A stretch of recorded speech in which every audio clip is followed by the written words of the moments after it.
We're going to go over 3 exercises that I give everybody on the first day after their knee replacement surgery to start getting their knee motion back, and then 2 exercises that I give on a case-by-case basis, depending if the patient needs them and why they would need them.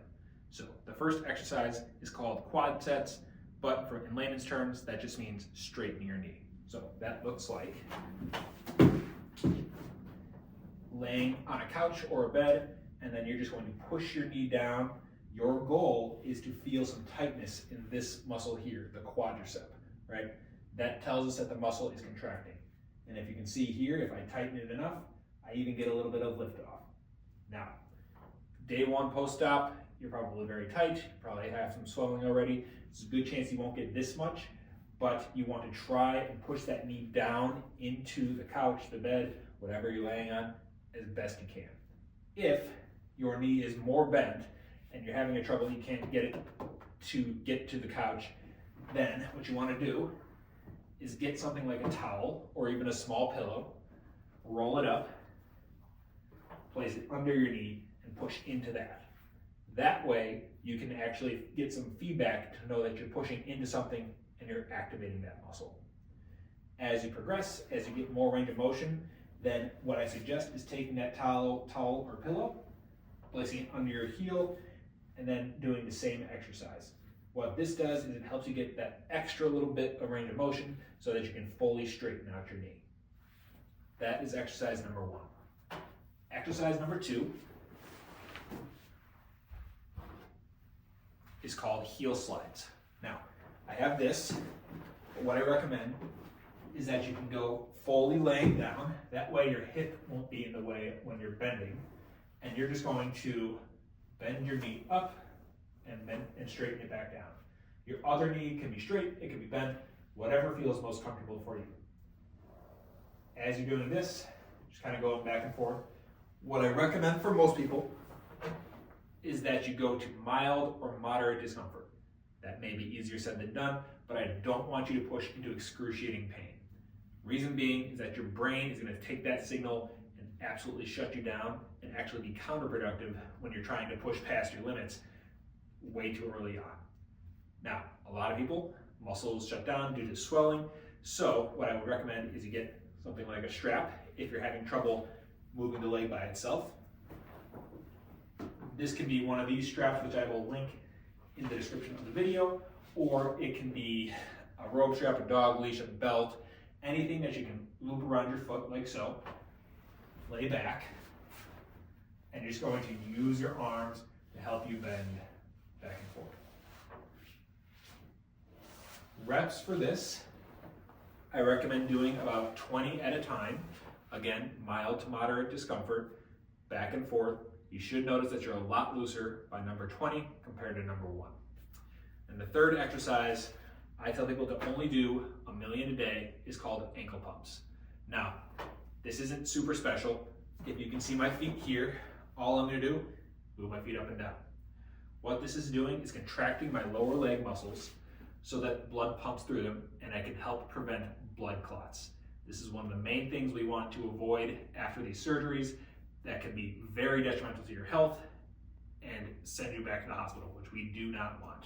So you can do these laying down, sitting. Standing is a different story because you will have weight. That is another exercise we will go over at a later date. Now I'll go over the other 2 exercises that I give on a case-by-case basis and why I would give them to a patient.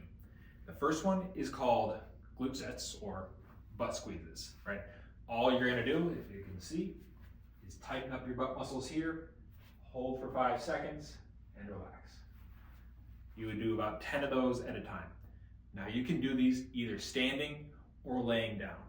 I don't suggest you do them sitting for the reason that your glute muscles actually stretch as you sit and it's not as effective. So laying down, simple as squeeze, hold for 5, and relax. You want to feel that tightness in those butt muscles, like so. The reason I would give this exercise is if a patient is having a really hard time straightening their knee, and the quad set, the knee straightening exercise that we went over before, is not really working out, sometimes the glute muscles can help fire the quads. So they get a better contraction and it helps the quads actually fire better. Now, the other exercise I might give to a patient is something called short arc quads. If your therapist writes this down, you might abbreviate it as SAQ. This is for somebody who I see is having a really hard time lifting their leg into bed. Their quad really is not kicking on like I would hope, and I think that could become a problem. So what you're gonna do, I have this bolster here. If you just stack a couple pillows, place them under your knee. Now I know what they say, do not sleep with a pillow under your knee, but for a minute or two doing an exercise, it's fine. All you're gonna do, place those pillows under your knee, and then your goal is to keep the knee on the pillows, but raise that heel up to try and straighten your knee as best you can, right? This again is kicking in that quad muscle and will be the first step for us to getting your leg back into bed if you're having trouble with that, right? This, I would aim for about 2 sets of 10. So you do 10, back and forth. I might hold 1 second at the top just to make sure I'm really getting that muscle to kick in. Back and forth though. And then after 10, I take a 30-second, 1-minute break, and I start my second set. Just like that.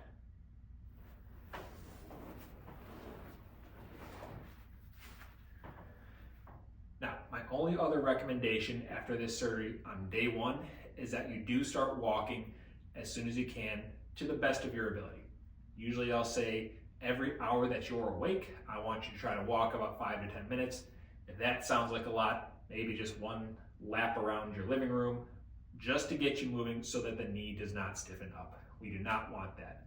We want to get started on this early so that as scar tissue develops, as your muscles turn back on, that they become flexible and you're able to use your knee like a new knee like you want to.